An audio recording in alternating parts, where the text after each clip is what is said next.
Hey guys, John Rettinger from Techno Buffalo here. We got a new angle going on behind me. It's Christmas Day. Honestly, I just woke up a few hours ago. Haven't even showered, but you guys won't be able to tell through the camera anyway. You can't smell me.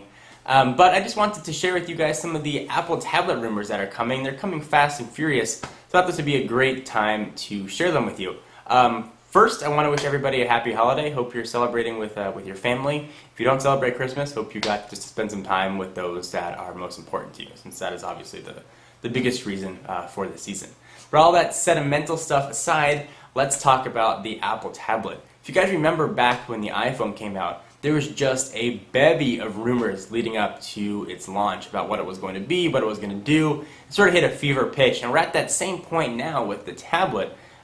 Seems like every day the new reputable source is coming out with a new rumor. So I want to recap sort of where we stand on all the Apple tablet rumors, what we've heard, and I think what we can expect. So let's start with an announcement.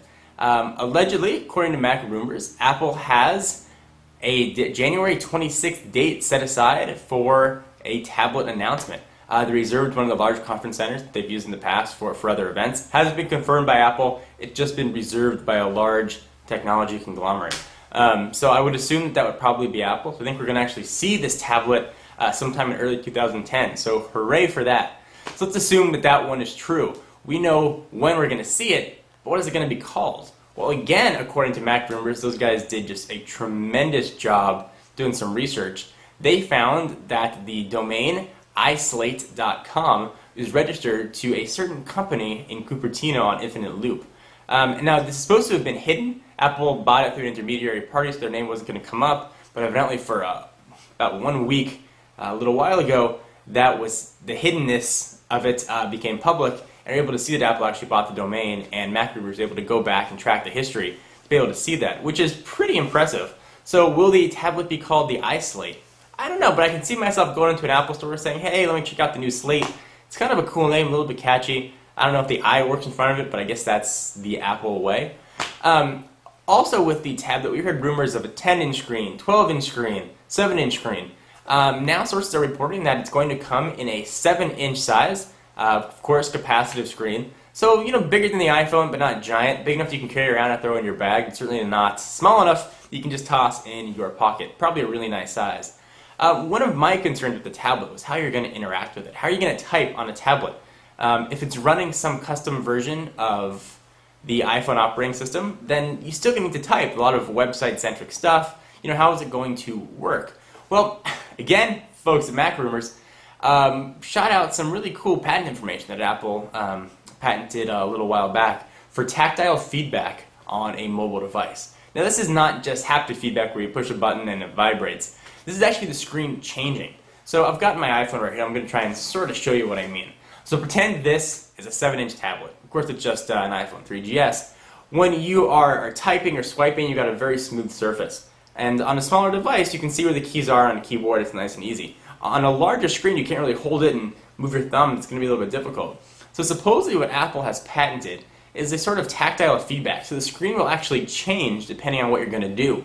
Little raised ridges will show up on the device as you're typing and sort of give you almost a keyboard-like feel.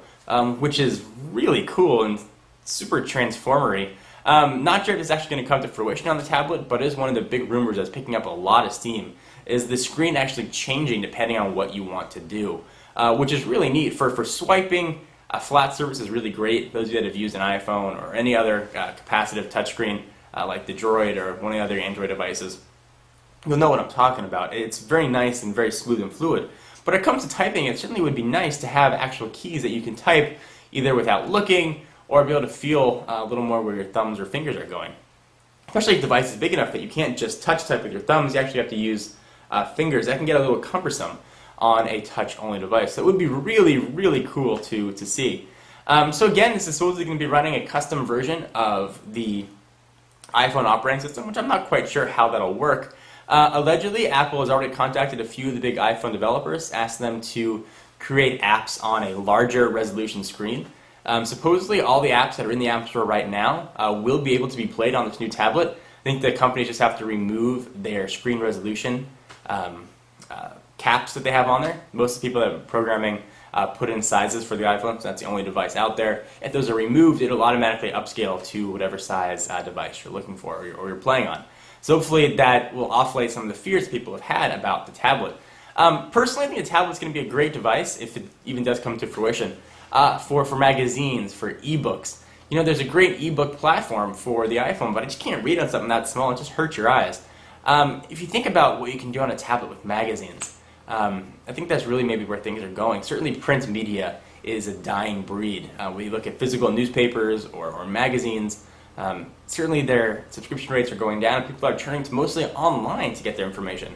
So having sort of this one encompassing device that you can read everything on a larger screen, because for me it's too hard to do on the iPhone, would be really nice. And of course with sort of an Apple flair on the UI, could be really cool. There's been talk about Apple also working on television deals with some of the major networks to get sort of content on the tablet. So imagine, in addition to just being your magazine, newspaper, and e-reader, this tablet can also be what you watch TV on, and sort of have all your content automatically either pushed or downloaded through some, I assume, version of iTunes right on your device. Would be really cool. So you can tell I'm excited about the tablet. Certainly it may be a little silly to be getting this excited about a device that hasn't even been announced or may not even exist, but it is something that I'm really looking forward to. And I think 2010 is going to start off with a big bang from Apple. So what do you guys think about all this tablet news? Are you excited? Are you not excited? Do you not care at all because you're busy opening presents? You know, let me know in the comments or a video response. I'd love to hear from you guys. Anyway, I'm John Rettinger from Techno Buffalo, and I'll see you in the next video. Bye-bye.